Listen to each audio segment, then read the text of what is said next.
এভাবে ঢেঁড়স রান্না করলে খাসি কিংবা গরুর গোশত হার মানাবে। এক প্লেটের জায়গায় 2 প্লেট খেতে পারবেন অনায়াসে। তো বন্ধুরা, সম্পূর্ণ ভিডিওটা দেখতে থাকুন। আসসালামু আলাইকুম।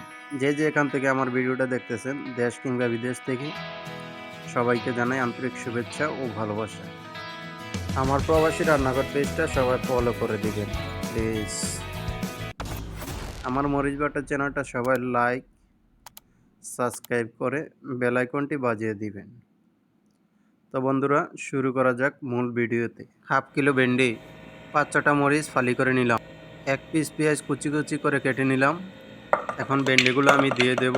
ছোট্ট একটা পাতিল নিলাম,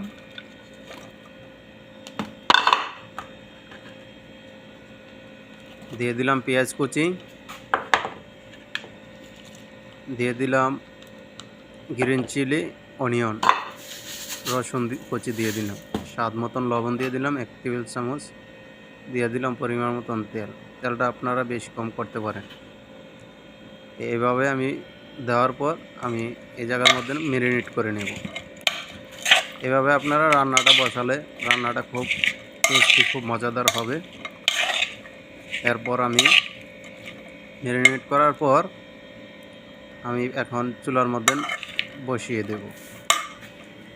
তো সম্পূর্ণ ভিডিওটা আপনারা দেখতে থাকুন। এই তো আমি চুলার মধ্যে বসিয়ে দিলাম, একটু হলুদ দিলাম, 20 মিনিট আমি জাল দিয়ে নিলাম। পর দেখেন আমার ভেন্ডি ভাজিটা, মাশাআল্লাহ মাশাআল্লাহ মাশাআল্লাহ তাবারাকাল্লাহ, খুব সুন্দর কালারটা আসছে। ঠিক আছে, এভাবে আপনারা ভেন্ডিটা ভাজি করবেন, খেতে খুব সুস্বাদু ও মজাদার হয়। আর 1 প্লেটের জায়গায় 2 প্লেট ভাত অনায়াসে খেতে পারবেন। আসসালামু আলাইকুম।